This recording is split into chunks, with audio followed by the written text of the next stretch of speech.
Bonjour tout le monde, bienvenue dans cette toute nouvelle vidéo mercato. Aujourd'hui, on va parler un petit peu du mercato du Barça.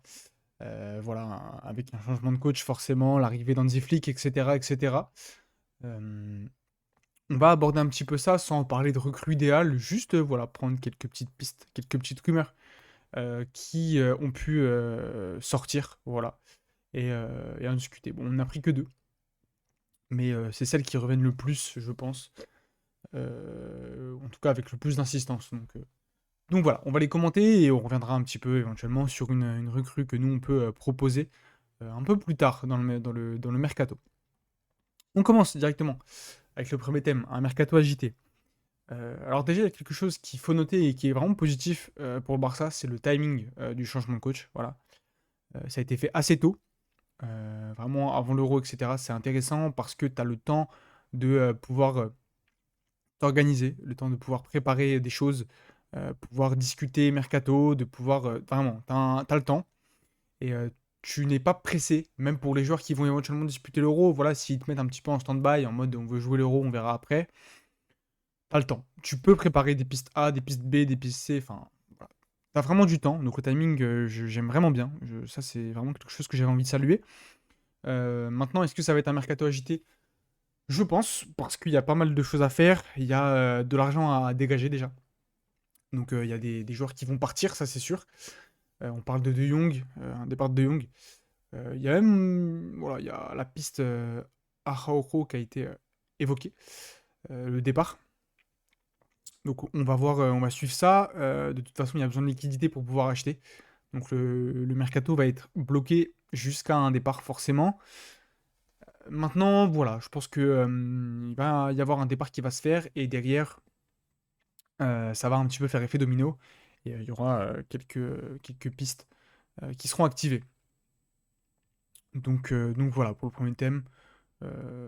Encore une fois, souligner le timing du changement de coach que j'aime beaucoup. J'ai donné mon avis sur l'arrivée d'Hansi Flick à Barcelone dans une vidéo qui est dispo sur la chaîne, donc si ça vous intéresse, n'hésitez pas. Euh, c'est dispo.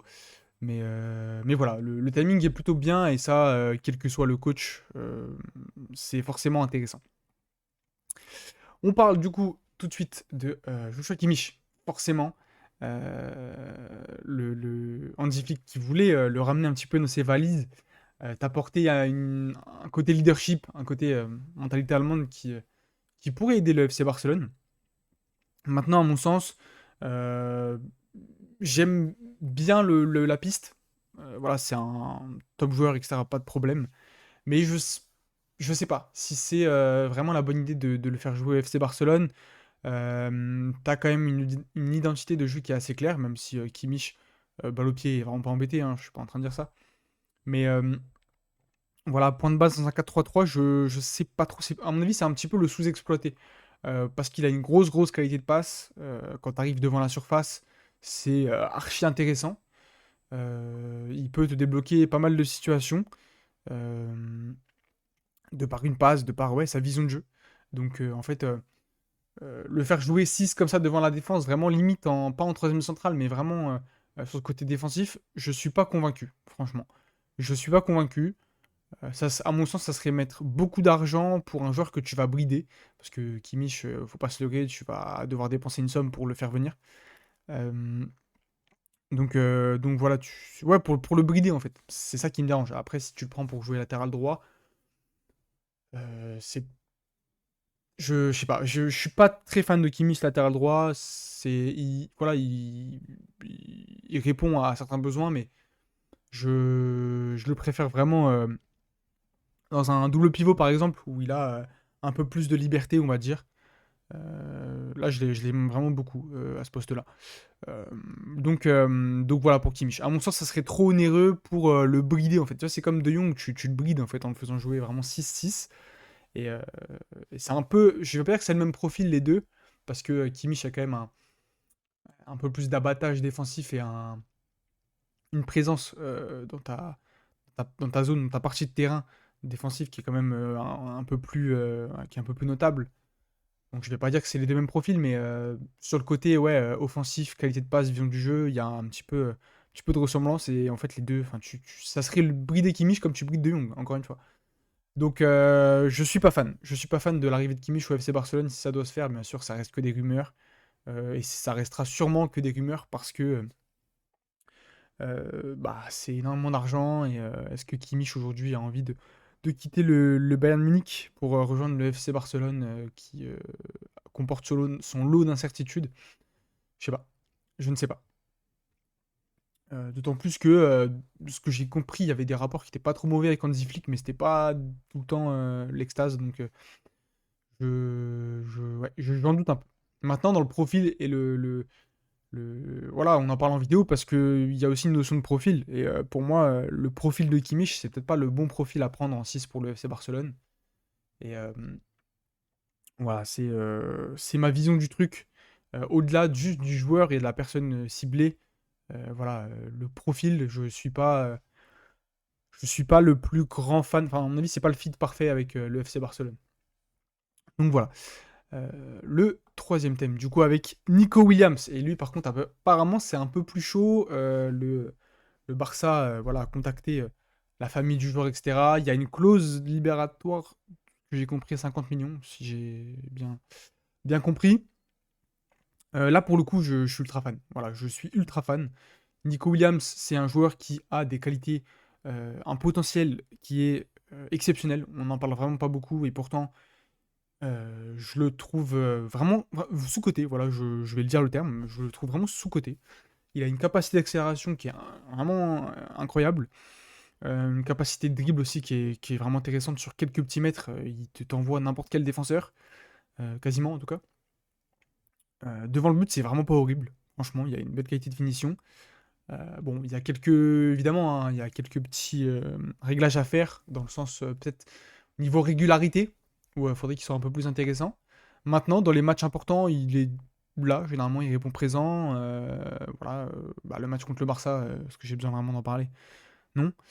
Euh, un peu plus éteint contre le Real Madrid, je crois, si je dis pas de bêtises, j'ai plus tous les matchs en tête, mais et puis là, sur cette fin de saison, c'est un peu moins bien. Donc c'est là aussi le côté régulier de la chose que je pointe. Euh, Où, à mon avis, il y a une petite marge d'amélioration. Mais ça reste vraiment intéressant et impressionnant. Et ça pourrait être un pendant à Lamine Yamal, côté droit. Parce que c'est vrai que des fois, quand tu regardes le Barça cette saison, il y a un côté un petit peu lisible et un peu trop stéréotypé. Voilà, la différence venait presque que du côté de Yamal, du côté voilà, détonateur de Yamal. C'est vrai que tu as Baldé côté gauche, mais du fait de sa position de latéral gauche, même s'il est ultra offensif, bah, tu as moins de solutions. Voilà. Donc t'attendais souvent un exploit de Lamine Yamal cette saison. Et enfin, en tout cas, pendant une grosse partie de la saison.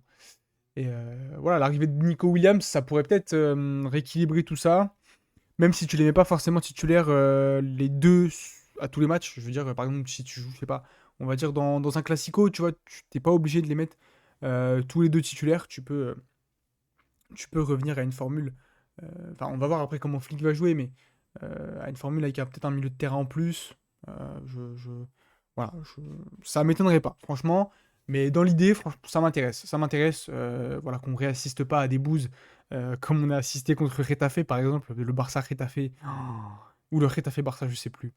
Mais vous voyez très bien, mes fans de Liga, là, vous voyez très bien de quel match je parle. Je pense que c'est le pire match de l'année, toute compétition confondue. Ça a été terrible.